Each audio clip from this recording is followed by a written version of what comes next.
commemorativa per il 79esimo anniversario della proclamazione della Repubblica. Sono già presenti in piazza il medagliere del nastro azzurro, le rappresentanze delle autorità locali, le associazioni combattentistiche d'Arma con Labari e Gagliardetti. È presente la bandiera dell'Associazione Cavalieri di Vittorio Veneto.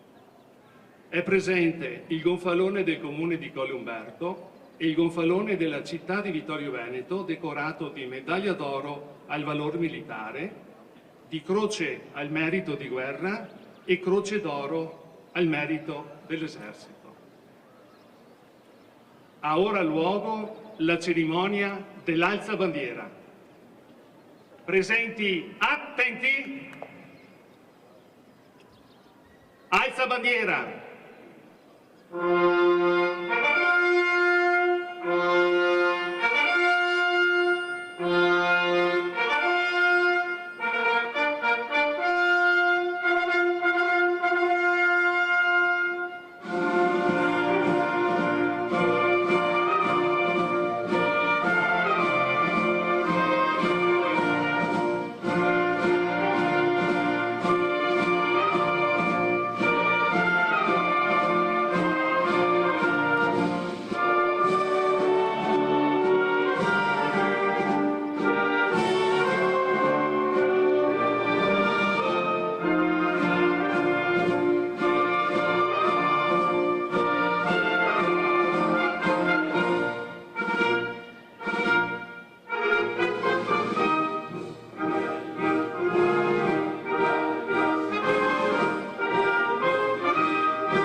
Presenti, riposo!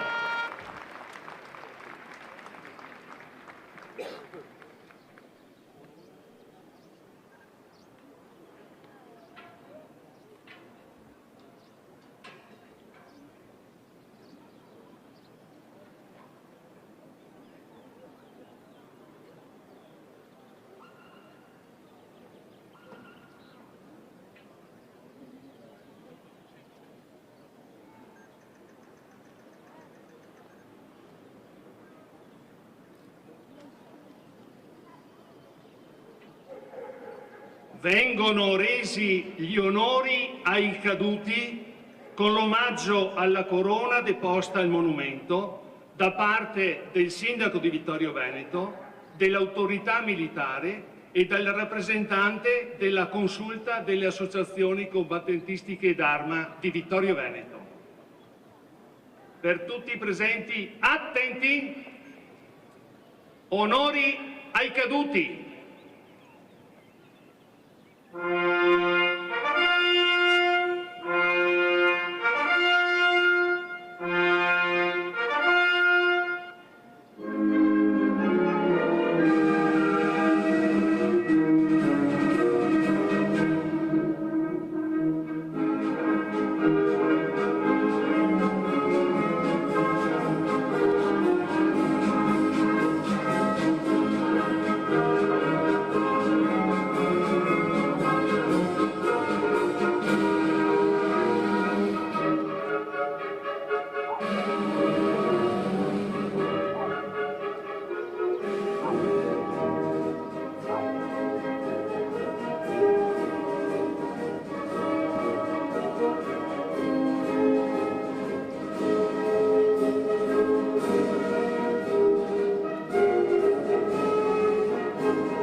Presenti, riposo.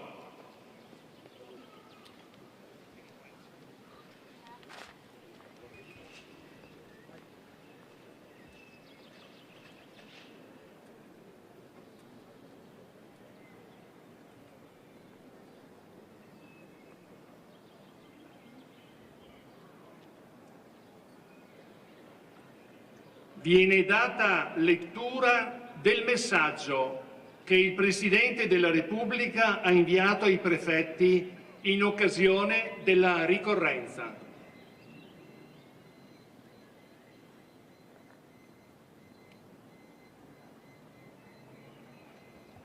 Cari prefetti, con il referendum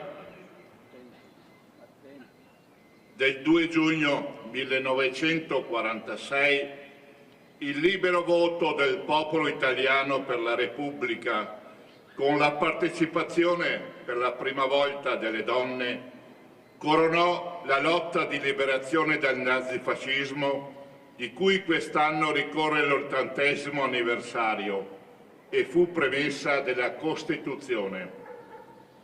Quel patto tra popolo e istituzioni, fondato sui principi di libertà, democrazia e solidarietà, ispirato alla centralità della dignità umana e del lavoro, seppe realizzare, con il concorso di posizioni e culture plurali, una sintesi di valori condivisi e avviare la ricostruzione e il rilancio sociale ed economico dell'Italia.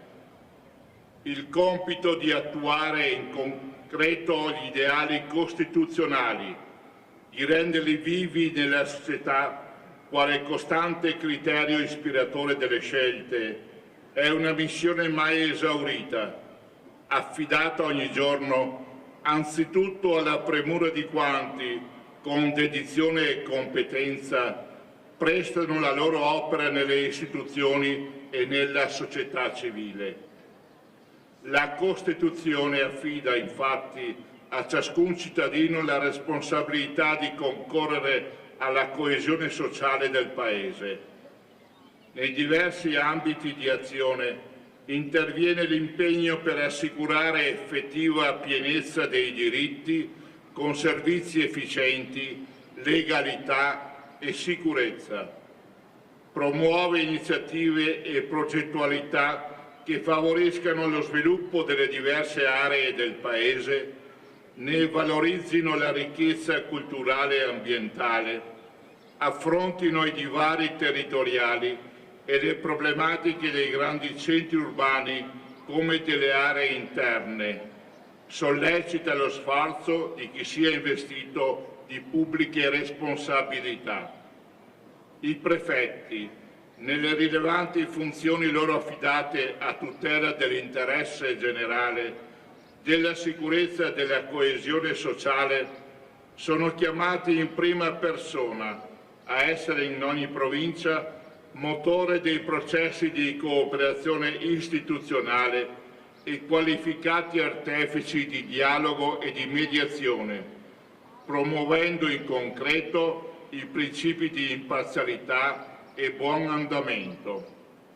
La comunità nazionale vi è grata per l'equilibrata opera che, insieme agli attori istituzionali, svolgete, prevenendo e contrastando ogni forma di criminalità e violenza, assicurando il sereno esercizio delle libertà dei cittadini.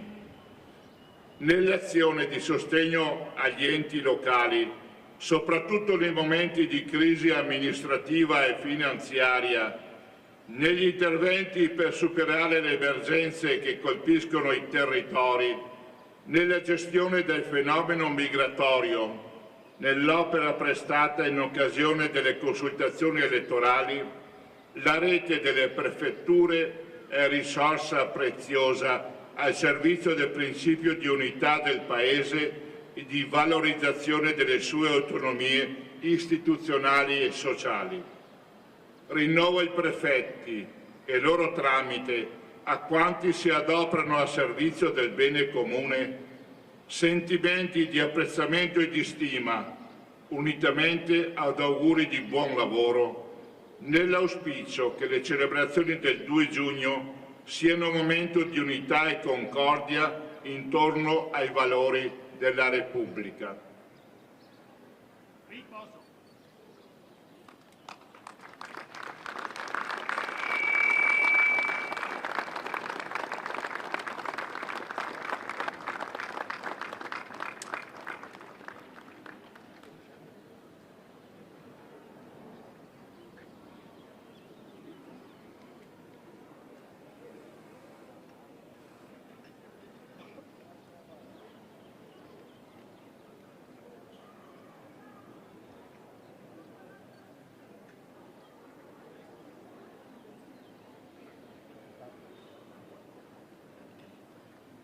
Prende la parola il colonnello Lorenzo Cadeddo, in rappresentanza delle associazioni combattentistiche d'arma della città di Vittorio Veneto.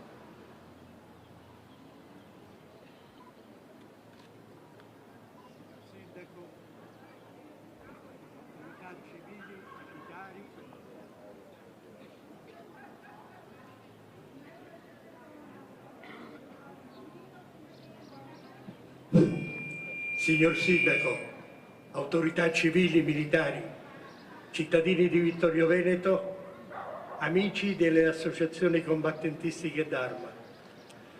Il 2 giugno del 1946 il popolo italiano, dopo aver lottato per liberarsi dalla dittatura e per il proprio riscatto nazionale, volle e scelse la Repubblica pronunciandosi con lo strumento del referendum a suffragio universale diretto per la prima volta nella sua storia e intraprendendo così un cammino irreversibile di democrazia e di libertà. L'anniversario di quell'evento, che a distanza di 79 anni noi oggi celebriamo con profonda consapevolezza e con legittimo orgoglio, è la prima fra le solennità civili della Repubblica, poiché in essa si riconosce e si onora nel popolo l'unico vero depositario della sovranità. La libera e sovrana volontà popolare è l'autentico fondamento del nostro Stato, della stessa Costituzione in cui sono racchiuse le norme fondamentali elaborate dall'Assemblea Costituente, conformemente ad un mandato ispirato ai grandi valori di libertà, di democrazia e di giustizia sociale, al quale fu possibile adempiere grazie anche al nobile e generoso sacrificio dei caduti nella guerra di liberazione.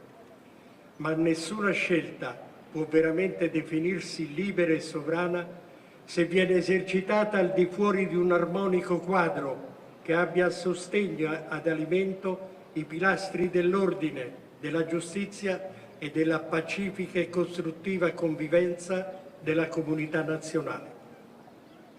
In quel fondamentale passaggio della nostra vicenda storica, mentre erano ancora aperte le lacerazioni provocate dalla dittatura e le drammatiche ferite del conflitto mondiale, le forze armate che in questo momento a Roma il popolo in tutta la loro efficacia. Le forze armate dunque seppero imparzialmente contribuire a costruire e ad offrire tale garanzia, ponendosi al servizio esclusivo della nazione e delle sue istituzioni. Non è quindi un caso né una circostanza puramente rituale che la festa della Repubblica si celebri con particolare intensa commozione e partecipazione nelle piazze di tutta Italia, nelle rappresentanze diplomatiche e ovunque i cittadini in uniforme siano intenti all'assolvimento dei loro compiti. Rappresentando la fedele espressione della comunità nazionale, le forze armate che noi abbiamo ancora nel cuore restano ancora oggi a salvaguardia leale delle libere istituzioni, costituendo il baluardo dell'indipendenza e il presidio ultimo dell'unità della patria, in misura di adempiere al loro più alto compito, che è quello di tutelare la pace e la legalità internazionale, premesse indispensabili per il progresso e per il raggiungimento di più elevati livelli civili di convivenza fra le genti. Ed è in questo spirito di pace che molti italiani, in borghese e in uniforme, sono proiettati per contribuire a ristabilire l'ordine internazionale violato e si adoperano per dimostrare, ove ve ne fosse necessità, l'operante solidarietà del popolo italiano in favore di coloro che per qualsivoglia causa, per garantire la conservazione e la promozione dell'irrinunciabile bene comune, le Forze Armate hanno in questi decenni di vita repubblicana compiuto un grande sforzo di modernizzazione e di innovazione di strutture, di apparati, di risorse e procedure, che in una costante e tenace opera di integrazione con la realtà sociale e civile del Paese ha accompagnato il cammino di progresso e di crescita dell'intera nazione. Di questo civico e nobilissimo impegno di alto profilo civile e morale, spesso adempiuto in condizioni di personale sacrificio, il popolo italiano serba ammirato riconoscenza. Anche oggi che di fronte agli eventi drammatici che vanno susseguendosi nel pianeta ed in particolare in aree geografiche a noi vicine, ancor più si avverte la necessità di uno strumento militare agile ed efficiente, realmente adeguato agli obblighi derivanti al nostro Paese dalle sue alleanze e dalla stretta associazione alle Nazioni Unite, non meno che alle mutate esigenze di sicurezza. La collettività nazionale è consapevole che deve poter fare conto sulla dedizione, ma anche sulla efficienza e operatività della sua protezione civile, sulle forze dell'ordine e sulle sue forze armate. Per attendere ai nuovi compiti postulati da più avanzate ed articolari forme di solidarietà internazionale, così come dall'incalzare dell'evoluzione tecnologica, diviene sempre più urgente ed attuale la necessità di proporre, attraverso una graduale ma incisiva e coraggiosa riforma, un nuovo modello di difesa che da nazionale deve divenire al più presto europeo, affinché il nuovo strumento difensivo dell'Europa, commisurato alla minaccia che in questi ultimi tempi richiede una solidarietà internazionale mai sperimentata dalla fine del secondo conflitto mondiale.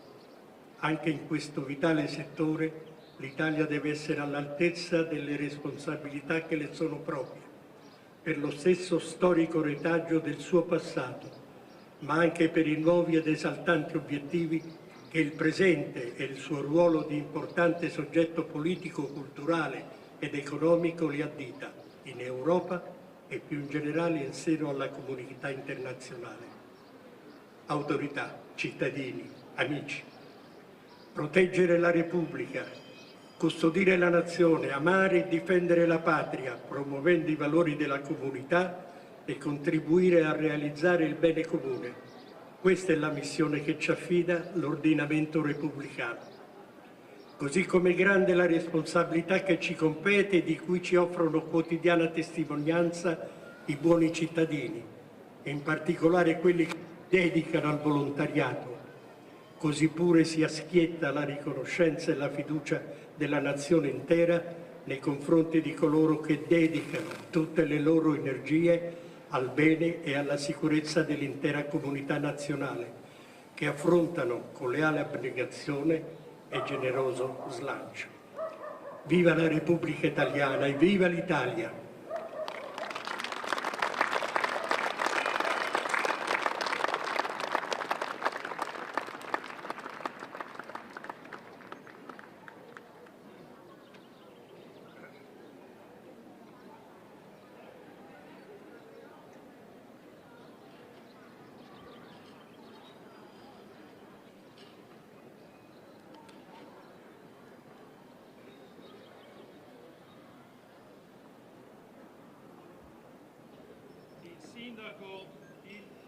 Il sindaco di Vittorio Veneto, Mirella Balliana, porge il saluto alle autorità e a tutti i convenuti. Autorità civili e militari, onorevole della Repubblica Gianangelo Boff, sindaco di Colluberto Sebastiano Proletti, sindaco di Fergona Giacomo De Luca, sindaco di Revina è Massimo Magagnin, sindaco di Sarme dell'Ari Pizzol, vice sindaco di Cappella Maggiore Vincenzo Treita, consiglieri comunali e assessori della città di Vittorio Veneto, rappresentanti delle associazioni d'Arma, rappresentanti della scuola, dirigente professor Davide Lodesani dell'Istituto Città di Vittorio Veneto, cittadine e cittadini. Oggi siamo qui uniti per festeggiare il 79° anniversario della nascita della Repubblica Italiana. Il 2 giugno del 1946 si svolse il referendum per decidere la forma istituzionale del nuovo Stato, nato grazie al movimento di liberazione dal regime nazifascista e sulle macerie della fine della Seconda Guerra Mondiale. Quella domenica di 79 anni fa i cittadini furono chiamati alle urne per confermare la monarchia o dare vita alla Repubblica. Questo evento è da considerarsi straordinario perché, oltre a dare voce a milioni di italiani, per la prima volta le donne esercitarono il diritto di voto partecipando in massa, l'82% delle donne aventi diritto.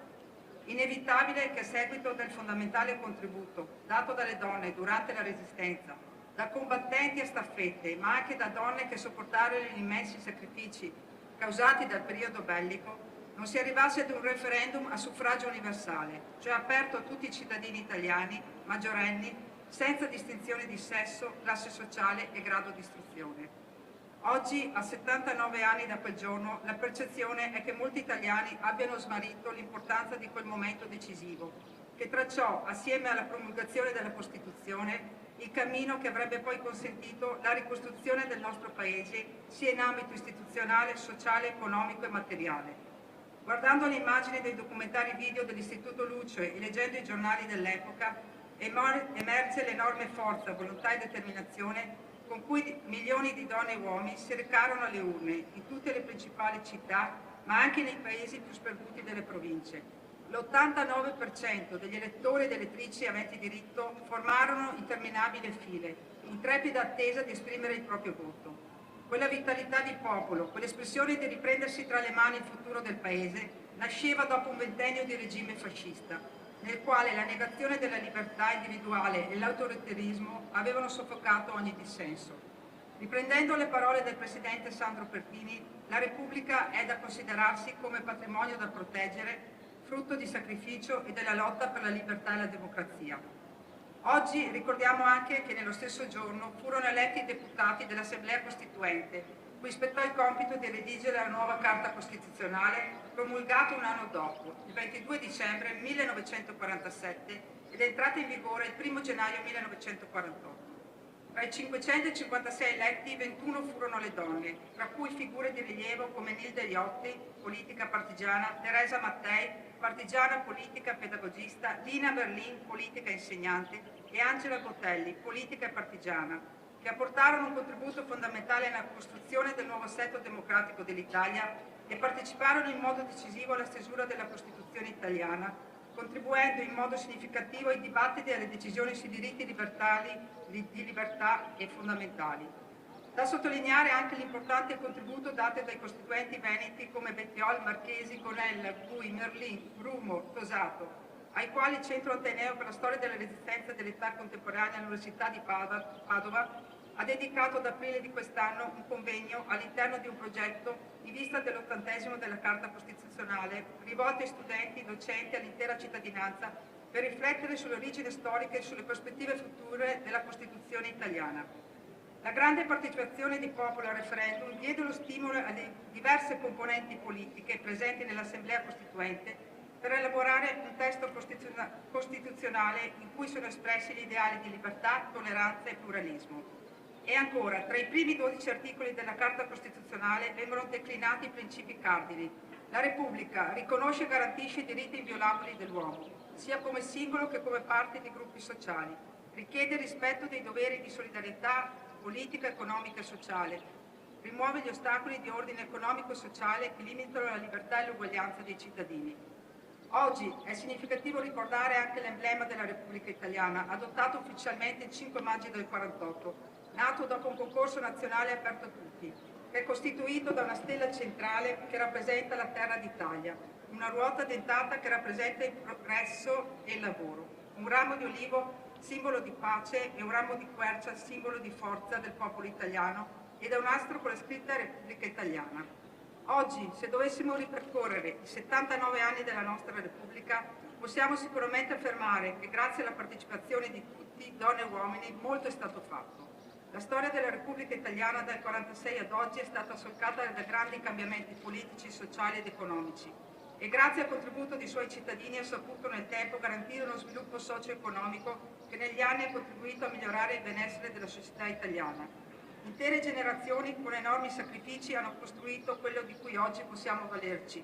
Il pensiero va ai lavoratori delle grandi e piccole industrie, agli agricoltori, agli artigiani, agli imprenditori che nei decenni del dopoguerra contribuirono a creare la ricchezza del nostro Stato e sulla quale si appoggiarono le grandi riforme di cui ancora oggi ne raccogliamo i frutti, dal sistema di istruzione al sistema sanitario pubblico ai diritti sul luogo del lavoro. Un riconoscimento va a chi lasciò il nostro Paese e i propri affetti per cercare il lavoro altrove. Le loro rimesse rappresentarono un importante sostegno economico per le proprie famiglie e per il nostro Paese. La Repubblica negli anni 70 conobbe anche anni bui della violenza terroristica, degli attentati e delle stragi. Molti furono le vittime della ferocia di chi voleva sovvertire lo Stato. La risposta degli apparati dello Stato parve incerta di fronte all'attacco terroristico.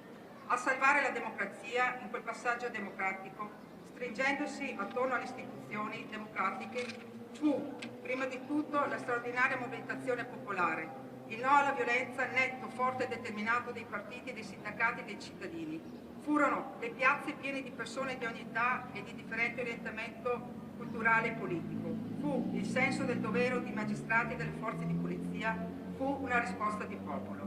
Un altro passaggio cruciale per la storia della nostra Repubblica furono gli anni 90, nei quali la magistratura, con a capo Falcone e Borsellino, impegnò il massimo della forza contro la mafia e la criminalità organizzata. L'azione antimafia di tanti magistrati raggiunse importanti risultati, con l'eliminazione di interi poteri mafiosi che in molti casi hanno influenzato il sistema politico.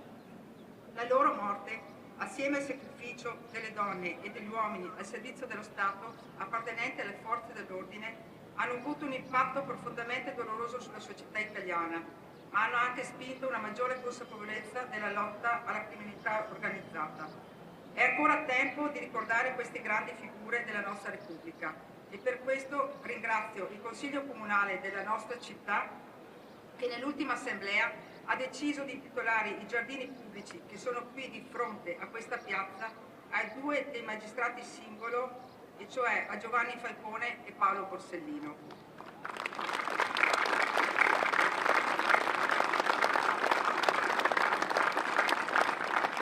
È ancora tempo di parlare di legalità e di sicurezza, soprattutto alle nuove generazioni. Sono concetti intimamente legati, rappresentando la base per una convivenza civile e ordinata.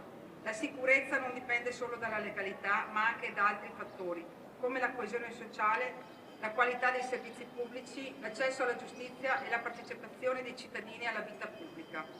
Come già detto, enormi passi in avanti sono stati fatti in questi 79 anni, in ambito sociale ed economico. Rimangono però aperte alcune importanti questioni: il contrasto alle morti sui luoghi di lavoro, il contrasto alla povertà, che in questi anni sta notevolmente aumentando a causa di stipendi sempre più bassi che generano grosse difficoltà per molte famiglie, che implica a sua volta una povertà educativa che colpisce molti minori. Esiste una questione abitativa sempre più impellente, alla quale se non verrà data risposta creerà un aumento sproporzionale del disagio sociale. Esiste una questione di contrasto alla violenza di genere, una violenza contro le donne. Questi sono solo alcuni dei nuovi bisogni e problemi che stanno aumentando in una società che fatica a trovare risposte. Su queste questioni il massimo deve essere l'impegno delle nostre istituzioni. Oggi, più che mai, di fronte a uno scenario internazionale preoccupante, non possiamo parlare della nostra Repubblica senza collocarla all'interno del rapporto con l'Europa e con gli altri Stati esteri. La Repubblica Italiana, nel corso dei decenni, ha svolto un ruolo diplomatico significativo caratterizzato da una politica estera attiva e multilaterale, con particolare attenzione alle relazioni europee, alla promozione dei diritti umani e allo sviluppo sostenibile. In diverse crisi internazionali l'Italia ha svolto un ruolo di mediatore e ponte, facilitando il dialogo e la negoziazione tra le parti in conflitto, spesso in coordinamento con le altre nazioni europee e internazionali. Ormai da tempo siamo costretti ad assistere inermi ai massacri che stanno avvenendo in varie parti del mondo. dalla Palestina, Gaza, dove da mesi muoiono decine di migliaia di bambini, donne e uomini, al conflitto russo-ucraino che dopo l'invasione russa del 2022 ha visto la popolazione e le città ucraine soccombere a distruzioni e massacri, e molti altri conflitti internazionali segnano il nostro presente. Pensiamo sia giunta l'ora che la Repubblica Italiana e l'Europa riprendano il ruolo di mediatore all'interno dei conflitti internazionali, promuovendo azioni concrete che portino a qualche risultato. Non è umano continuare ad assistere a un tale orrore. Concludo questo mio intervento ringraziando tutti coloro che quotidianamente sostengono concretamente il nostro Paese, dal personale sanitario e scolastico, al personale delle forze dell'ordine, al personale della pubblica amministrazione, al personale dell'esercito impegnato in missioni di pace, ai lavoratori di tutti i settori dell'industria e dell'artigianato. Ringrazio oggi l'Associazione Alpini e le altre associazioni d'Arma che oggi hanno collaborato per la riuscita di questa significativa cerimonia. Ringrazio tutti voi che siete intervenuti, testimoni della partecipazione attiva, civile e sociale. Essere qui oggi significa non solo ricordare il passato, ma contribuire in modo attivo a costruire un futuro di prosperità e di pace rivolto non solo alla nostra Repubblica, ma anche a tutti i popoli del mondo. Buona festa della Repubblica a tutti.